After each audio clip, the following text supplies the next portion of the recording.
Cute nga ako sa korte ng donut na to.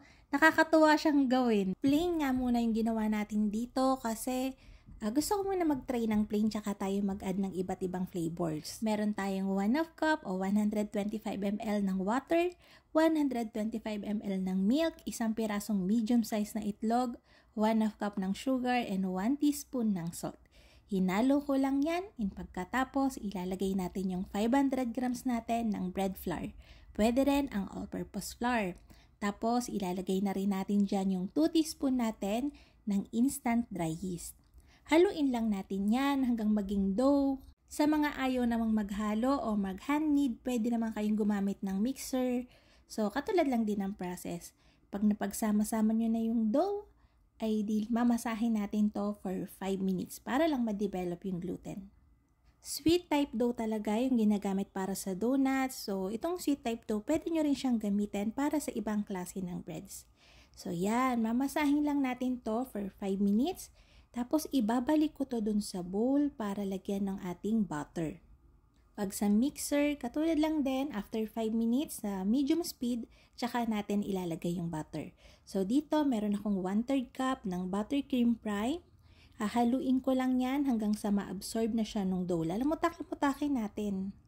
Mga mi, ang sarap sa kamay maglamutak ng butter sa dough. Ewan ko, natutuwa ako. So yan, pag na-absorb na yan ng dough, ilalagay ko ulit siya sa table and dun ulit tayo magmamasa hanggang sa kuminis na talaga yung ating dough.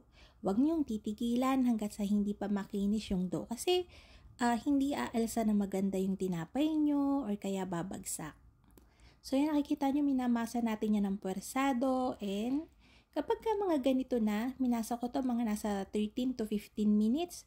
Pag mga ganito na yung texture niyan, okay na rin yan. Tinigilan ko na nga siya kasi unti-unti nang umaalsa yung dough natin.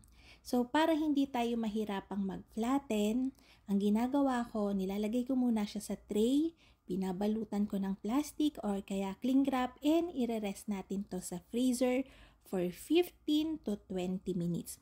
Para kapag pina-flatten na natin siya, pinapalapad na natin siya, hindi siya umuurong. Firm na rin siya, kaya mas madali siyang mapanipis. So dito sa table natin, after 20 minutes, naglalagay lang ako ng dust ng kaunti ng flour and magpa-flatten na tayo. Mas maganda kung medyo manipis, mga 2.5 mm yung nipis nyo, yung pagpapalapad nyo. So dito ibibigay ko yung sukat nung pagpapalapad ko dito kanina. Yung nagawa natin dito ay nasa 60 to 65 grams each. Kung gusto nyong mas maliit doon, syempre mas manipis yung gagawin nyo. Hindi kasi ganun kaganda yung korte kapag pinursya na natin siya, tsaka natin siya ipa-flatten. Hindi siya maraming layers. So, ang ginagawa ko dito habang pina-flatten ko siya, inaangat ko ng inaangat yung dough para makasiguradong hindi siya nakadikit dun sa table. Yung haba nga nito ay umabot ng 85 inches.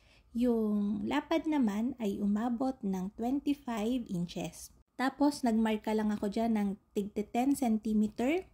Tapos, pag-connect ko yan para makagawa tayo ng triangles.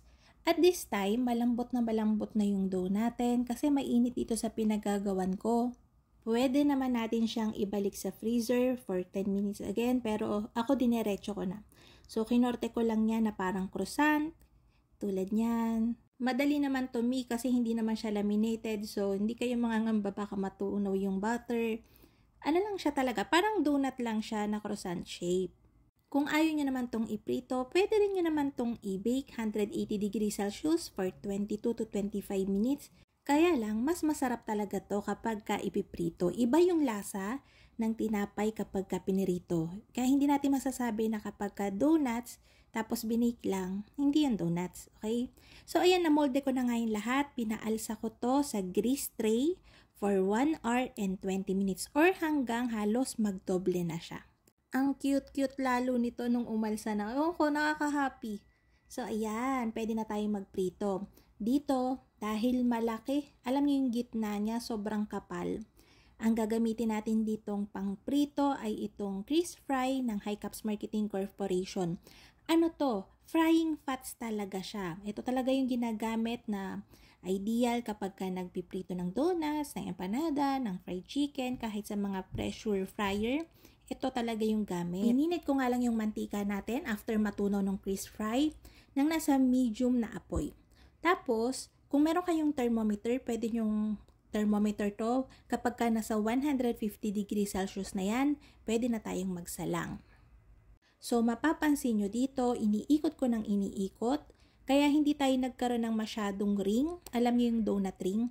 Kasi iniikot ko nga siya ng iniikot para lang mas mapantay yung pagkakaluto sa kanya. Yung pagpiprito ng isang batch na to ay tumagal ng 6 to 7 minutes. Masyado ko siyang pinapa-brown ng konti para lang talagang makasigurado since makapal talaga to and malaki siya. Makasiguradong lutong-luto yung loob. So, dire-diretso lang yung pagpiprito ko hanggang maubos na yung mga kinorte na natin.